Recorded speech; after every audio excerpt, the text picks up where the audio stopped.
नमस्कार दोस्तों, मैं हूं दीपेंद्र सिंह राठौड़ और आज का जो अपना टॉपिक होने वाला है काफ़ी इंटरेस्टिंग टॉपिक है। खास करके हमारे किसानों और जो खेती से जुड़े हुए लोग हैं उनके लिए तो बहुत ही इंपॉर्टेंट है ये, क्योंकि ये सीधा सीधा आपकी आमदनी से जुड़ा हुआ है।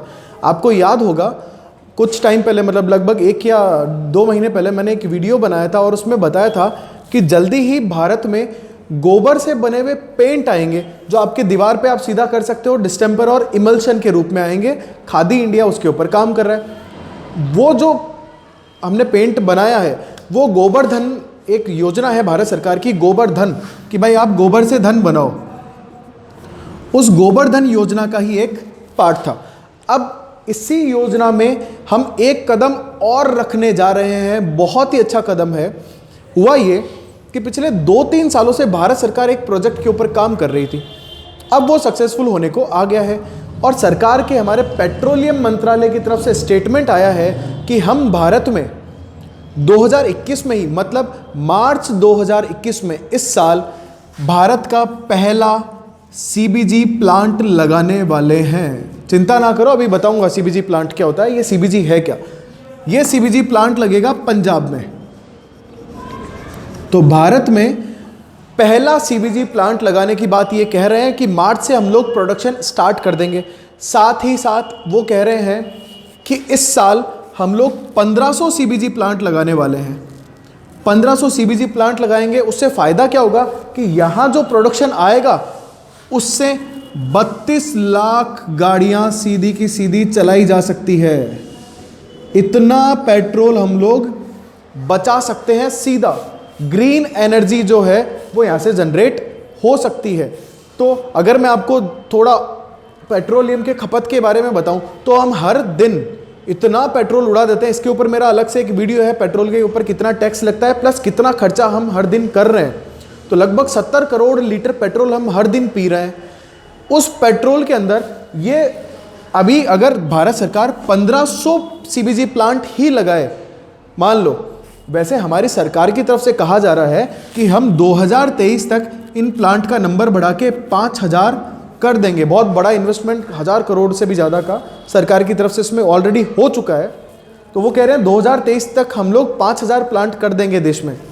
तो भी आप अगर देखोगे कि 32 लाख गाड़ियाँ ऐसे चल पा रही है। अगर मैं इन 1500 प्लांट की प्रोडक्शन क्षमता की बात करूँ कि भारत इसमें निर्भरता दिखाए और हम इतना प्रोडक्शन कर पाएँ, एक बार इसको छोड़ दें, सिर्फ 1500 प्लांट का प्रोडक्शन इतना हो जाएगा कि आपका जो डेली कंजम्पशन है ना पेट्रोल का, जितना हम फ्यूल, फॉसिल फ्यूल जिसको कहते हैं, वो यूज़ लेते हैं, उसके अंदर सीधा सीधा हर दिन 10% की कमी आ जाएगी। कमी कैसे आ जाएगी? वो कमी हम पूरा करेंगे सीबीजी के थ्रू।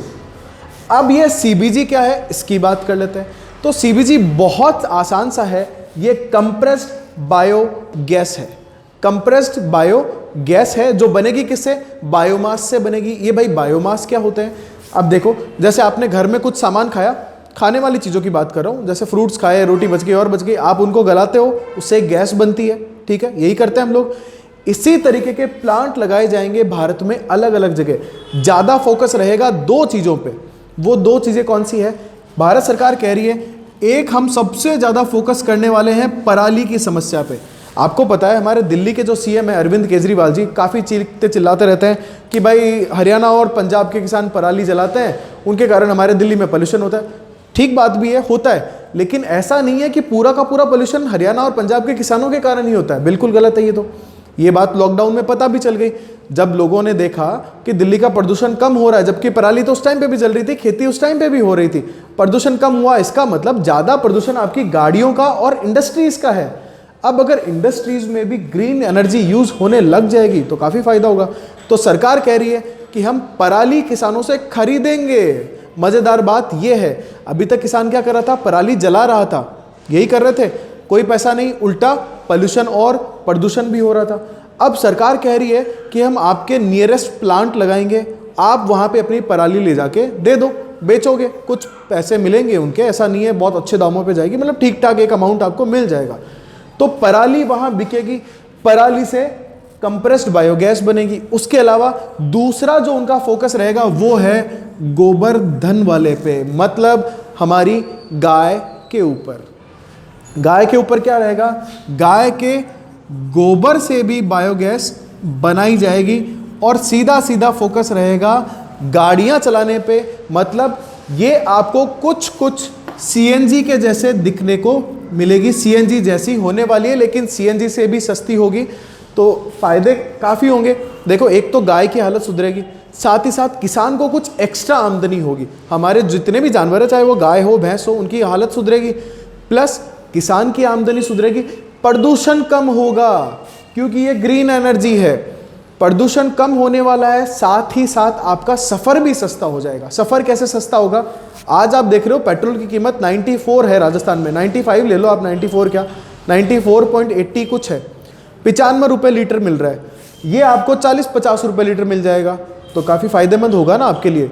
और जब तक शुरू होगा, लग रहा है जिस स्पीड से पेट्रोल बढ़ रहा है 50 ही हो जाने वाला है, सॉरी 100 हो जाने वाला है, तो ये आपको सस्ते में मिलेगा, तो आपका सफ़र सस्ता हो जाएगा। क्लीन एनर्जी है, प्रॉब्लम नहीं होगी। तो मुझे जब मैं ये टॉपिक देख रहा था रात में, तो मुझे एकदम से याद आई हमारे राजीव भाई दीक्षित की। राजीव भाई कहते थे, आप में से बहुत सारे लोग उनको जानते होंगे, जो जानते हैं उनको बताने की ज़रूरत नहीं है, और जो नहीं जानते हैं तो मैं क्या बताऊं उनके बारे में, उनके लिए तो शब्द ही कम पड़ जाएंगे मेरे मुंह से। तो आप सीधा यूट्यूब और गूगल पे जाके एक बार सिर्फ लिखो राजीव भाई, आपके सामने बहुत सारी चीज़ें खुलेगी। मैं फिर भी आपको थोड़ा सा बता देता हूँ। वो एक्चुअली क्या करते थे, गाँव-गाँव जाकर लोगों से जुड़ते थे, पॉलिटिकल नहीं थे, जाके लोगों को बताते थे खेती कैसे हो सकती है बिना केमिकल फार्मिंग के, गाय को कैसे सुधारा जा सकता है, देश में क्या क्या दिक्कतें हैं, कोई उल्टे सीधे कानून आते तो उनके बारे में वो लोगों को बताते, कुल मिला के अवेयरनेस फैलाते थे, जागरूकता करते थे। ठीक है, 2010 में उनका निधन हो गया था, लेकिन उनकी बातें, उनके वीडियोस आपको बहुत ज़्यादा मिल जाएंगे, काफ़ी हेल्पफुल है, बहुत अवेयरनेस करते हैं।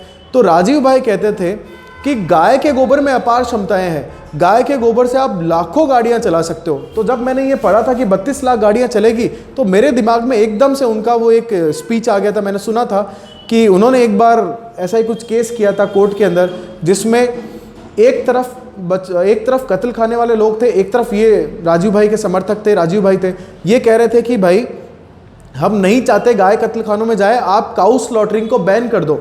उन्होंने बोला हमारा बिजनेस चलता है। तो इन लोगों ने कहा कि जितना गाय कत्ल खाने में जाके देती है पैसा, उससे ज़्यादा अगर गाय जिंदा रहेगी तो देगी। ये आप सुन सकते हो, यूट्यूब पे मिल जाएगा आपका उनका। तो अब जज ने पूछा कैसे, तो उन्होंने एक सफल प्रयोग ऑलरेडी ये करके दिखाया था। गोबर से उन्होंने गैस बनाई थी, सफल मतलब एकदम सक्सेसफुली बनाने के बाद में जो जज थे उनकी गाड़ी में इसे इंस्टॉल किया गया था। इंस्टॉल करके 1 महीने तक उनको गाड़ी चला के दिखाई गई थी। जज साहब ने डिसीजन भी दिया था कि हाँ भाई, सरकार को ऐसा काम करना चाहिए, बट ये काम करेगा कौन? न्यायपालिका अपना डिसीजन दे सकती है, काम तो सरकार करेगी। अब जो सरकार है उसकी तरफ से ऐसी इंटेंशन दिखाई जा रही है, ऐसी थोड़ी इच्छा दिखाई जा रही है, तो थोड़ी हम में भी उम्मीद जगी है कि हाँ, किसान थोड़ा किसानों के साथ में न्याय करेगी। तो अब होगा ये कि जगह जगह पे प्लांट लगेंगे। प्लांट लगने से आप पराली और गाय का गोबर, भैंस का गोबर, ये अपने नियरेस्ट प्लांट में दे सकते हो।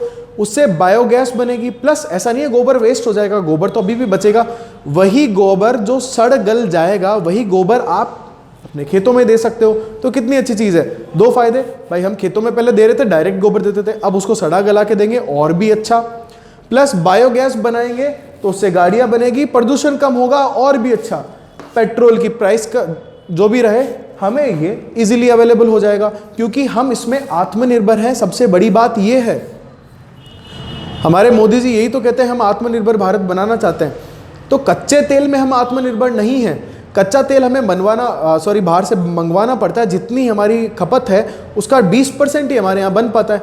तो अब जो 80% आ रहा है उसमें हम 10% की और कमी कर देंगे इन 1500 के मुकाबले, और 5000 हो जाएंगे। तो आप सोच के देख लो, हर साल लगभग 30 से 35% हम कमी ला देंगे। प्लस इलेक्ट्रिक कार का माहौल तैयार किया जा रहा है, बहुत सारी चीज़ें चल ही रही है साथ साथ। तो काफ़ी अच्छा काम है सरकार की तरफ से। तो मेरी तरफ से बस आपसे एक अपील है कि आप में से जितने भी खेती करने वाले लोग हैं, आप कृपया करके जानवरों को फिर से खेती में लाना शुरू कर दो। धीरे धीरे आपको ये बात समझ में आने लगेगी कि क्यों हमारे पूर्वज गाय को माता कहते थे। वो आपका खर्चा चलाएगी। पेंट वाले के थ्रू भी गोबर बिकेगा, इसके थ्रू भी गोबर बिकेगा, आपके खेत में जैविक खेती के अंदर भी गोबर काम आएगा। तो एक किसान की जिंदगी में गाय कितनी महत्वपूर्ण हो सकती है, गाय भैंस ये कितनी महत्वपूर्ण हो सकती है, ये काम अब समझ में लोगों को आ जाएंगे। अगर ये दोनों सक्सेसफुल रहते हैं तो आप मान के चलो एक किसान के पास में एक गाय से साल का 50, 60, 70 हज़ार रुपया एक्स्ट्रा आने वाला है। एक्स्ट्रा मतलब सिर्फ गोबर की बात कर रहा हूं मैं, दूध, गौमूत्र, उसके बाकी चीज़ें सब छोड़ दो। ये सिर्फ वो होगा जो उसके इन चीज़ों से इनकम उसको मिलने वाली है। तो हम आशा करते हैं कि हमारे जो जानवर थे, जिनको हम लोग प्रकृति से जोड़ के जिनकी पूजा किया करते थे, उनको वापस से वो स्थान मिल पाएगा। तो इसी आशा में आप सभी का धन्यवाद। जल्दी मिलते हैं अगले वीडियो के साथ में। जय हिंद, जय भारत।